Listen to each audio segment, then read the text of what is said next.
RCR, la red que comunica y une al Perú.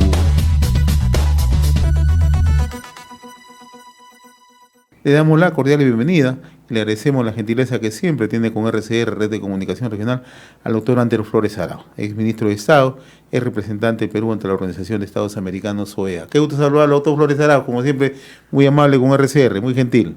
Muy buenos días, Pepe, encantado de estar nuevamente en su programa. En primer lugar, quiero preguntarle un tema que anunció hace unos días el presidente Pedro Castillo. Usted en su momento ha sido representante del Perú ante la Organización de Estados Americanos. El presidente Castillo ha dicho que el gobierno va a pedirle a la Organización de Estados Americanos, OEA, que envíe una misión anticorrupción que se encargaría de ver los casos de su gobierno y de mandatos anteriores, ¿no? ¿Tiene competencia en este caso la OEA? ¿La OEA tiene atribuciones para suplantar al Estado peruano? Ninguno, pero no solamente eso, ni siquiera tiene personal para hacer recomendaciones respecto a esas materias.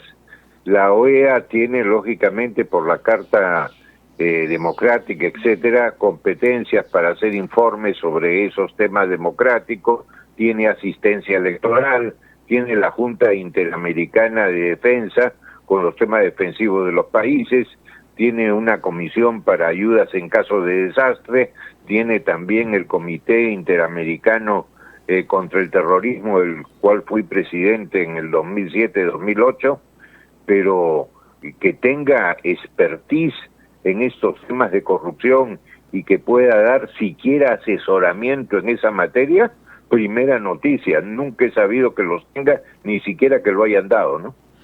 En caso que el gobierno eleve una carta, como dice el presidente, o sea, la OEA, ¿usted cree que de plano rechace esto? Bueno, como son diplomáticos en el Consejo Consultivo y también ha sido canciller el secretario general, le dirán no con bien edulcorado, ¿no? No es un no así contundente, pero le sacarán, como decía un expresidente del Perú, la nalga a la jeringa. Bien, entonces queda preciso este tema, ¿no? No hay ninguna competencia de parte de la organización. Ninguna. Bien, ¿cómo está mirando? Ni tampoco están en posibilidad de hacerlo, así lo tuvieran, ¿no? ¿Y cómo está observando usted el panorama político, ¿no? Bastante agitado, ¿no? En su última columna en el diario Expreso, el día 18, usted señala con mucha precisión, ¿no? Hay que encontrar mecanismos para evitar la colisión. ¿Cómo encontramos mecanismos para evitar la colisión en estas circunstancias tan difíciles, doctor Flores Arauz? Primero, con buena voluntad. Tenemos todos que tener buena voluntad y tener presente siempre que la meta, por lo menos se supone de todos, es el bien de la población, el bien de nuestro país y su desarrollo. Podemos estar en desacuerdo respecto a los mecanismos y a los caminos, pero la meta es la misma. Entonces, teniendo esa misma meta, ese mismo objetivo, esa misma vocación, ¿por qué no ponernos de acuerdo? Oigan, la política no es la confrontación, la política es la concertación. Inclusive decía en su momento don Ramiro Prealé, conversar no es pactar, a lo que Mario Porlar le agregaba, y dice, pacta aún mejor, porque lógicamente se llegan a acuerdos por el bien del país. Y eso es lo que se hace, por ejemplo, en el Congreso, que es un local en que están representadas, como dicen, todas las sangres, y para sacar las leyes hay que ponerse de acuerdo, para hacer las investigaciones hay que ponerse de acuerdo, para hacer la labor de representación igual. En consecuencia, sí hay una vocación de diálogo, y se ve en el Congreso, con sus duras y sus maduras, pero se ve allí. Entonces, ¿por qué no hacer esas concertaciones? Y para lo cual hay además otros mecanismos. El presidente de la República puede hacerse ayudar por el Consejo de Estado, que si bien no es formal, porque no puede serlo, pero sí es una reunión en que puede recibir consejos de los altos representantes, de las altas autoridades del Estado.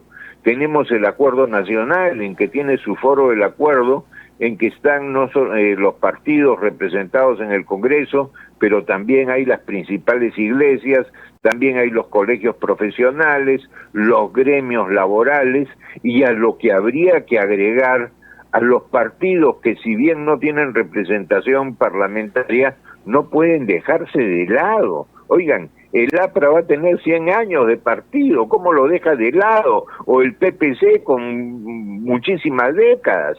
No estarán en el Congreso, pero tienen una vigencia política y una presencia y prestancia que no la pueden dejar de lado. En consecuencia, sí tenemos mecanismos y tenemos foros para llegar a esos entendimientos.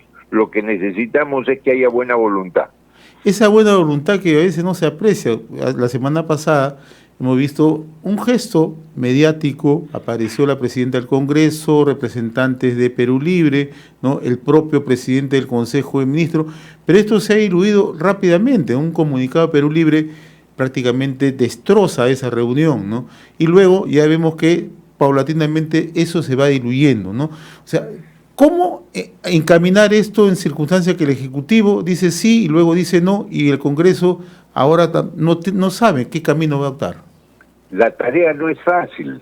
Son muchísimas las agrupaciones políticas que están representadas en el Congreso y más las que no lo están. Poner de acuerdo a todos no es fácil. Es tarea bien difícil, pero que hay que afrontarla. Y hay que afrontarla con espíritu constructivo. El Perú no está para más problemas.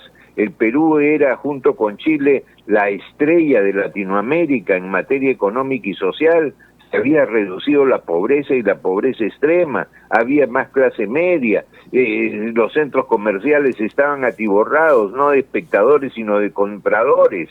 Se notaba que había una mayor solvencia económica y, por supuesto, mayor satisfacción de las necesidades hogareñas. ¿Que eso no ha sido suficiente? Por supuesto que no. Que pudo haberse puesto más el pie en el acelerador, era necesario, pero hay que hacerlo. Estábamos en el camino correcto, no hay que dejar ese camino. Y por lo menos el presidente de la República que tenemos ha comprendido algo de eso cuando puso ministros de Economía como el actual, que son sistemáticos, no son antisistema. El anterior, incluso el señor Frank, que pese a ser izquierdoso, en materia económica era absolutamente, ¿qué le puedo decir?, ortodoxo. En consecuencia, sí tenemos posibilidades de hacer lo que yo les digo. No podemos estar todo el día como en el recreo, sacándonos la mugre, poniéndonos cabe y tirándonos cabezazos. Eso no conduce a nada. Para construir hay que dialogar. En efecto, ¿no? Usted como ministro de Estado, ex ministro de Estado, lo sabe, ¿no? ¿Qué opinión tiene, por ejemplo, cuando observamos que hay copamiento de algunos sectores? Ministerio de Transportes y Comunicaciones, Energía y Minas, que es un sector clave, Cultura, y ahora el sector Salud, ¿no? Un copamiento sistemático. Pésimo. Felizmente se ha aprobado una ley y ha sido promulgada y ordenada a publicar felizmente por el presidente de la República, en que se han señalado cuáles son los requisitos y perfil que deben tener los funcionarios públicos de los diferentes niveles. En consecuencia, ya hay una norma publicada que ahora tiene que ejecutarse y, lógicamente, ver si todas las personas que se han nombrado reúnen los requisitos. Yo, francamente, cada vez que leo El Peruano, y no nos olvidemos que soy abogado y para los abogados El Peruano es como el breviario para los curas, todos los días lo leo y veo pues que los nombramientos son por doquier, y después uno investiga un poquito, inclusive googleando, y se encuentra pues con que la gente no tiene la más mínima idea, salvo contadísimos casos, de lo que se trata el cargo para los cuales están siendo nombrados. Eso no puede ser. Debemos tener además una administración del Servicio Civil de la Nación no solamente potente, sino estable. Los únicos cargos que deberían ser modificados, porque lógicamente tiene el derecho de hacerlo quien llega a ser gobierno, son pues los ministros, viceministros, quizás secretarios generales o algunos grandes directores, pero no puede ser que toda la plana directriz de un ministerio, de un organismo público, sea cambiada. Eso va contra la profesionalización del servicio civil en el Estado. Usted es jurista, doctor Andero Flores Arauz. El tema de... Por lo menos abogado. Abogado. En el tema de la seguridad jurídica, ¿no? ¿Cuánto nos está afectando esta inestabilidad para el tema de inversiones, para el tema de confianza país? Muchísimo, muchísimo, José. Mire, mi estudio, nosotros somos abogados que tenemos que ver con empresas principalmente. Y cuando vienen o pretenden haber inversores extranjeros, sus abogados en las conferencias que tenemos, lo primero que nos preguntan, oiga, ¿ustedes tienen estabilidad política? 2, ¿tienen estabilidad jurídica? ¿Su poder judicial es autónomo e independiente? ¿Sus reglas de juego son permanentes o son cambiables a cada rato? ¿Su tributación es predecible? Todo eso es lo que llamamos la seguridad jurídica. Y la verdad que uno tiene que decirles que eso no existe, porque la tributación la cambian como les da la gana, y en estos tiempos en que medio punto tributario puede hacer la diferencia, lógicamente el tema es muy grave. O cuando a cada rato te están cambiando las reglas de juego, y cuando además ves que proyectos importantísimos que pueden sacar al país de la situación en que se encuentra y pueden hacernos un país apropiado para la OCDE,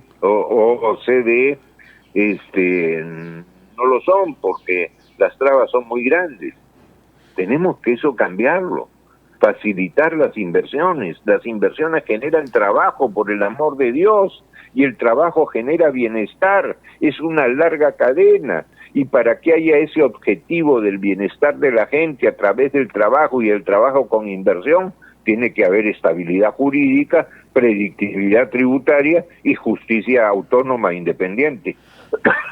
Muy bien, mi estimado doctor Andero Flores Arauz, como siempre muy reconocido por esta comunicación con RCR, Red de Comunicación Regional. Ha sido un gusto conversar con usted. Lo mismo, querido José.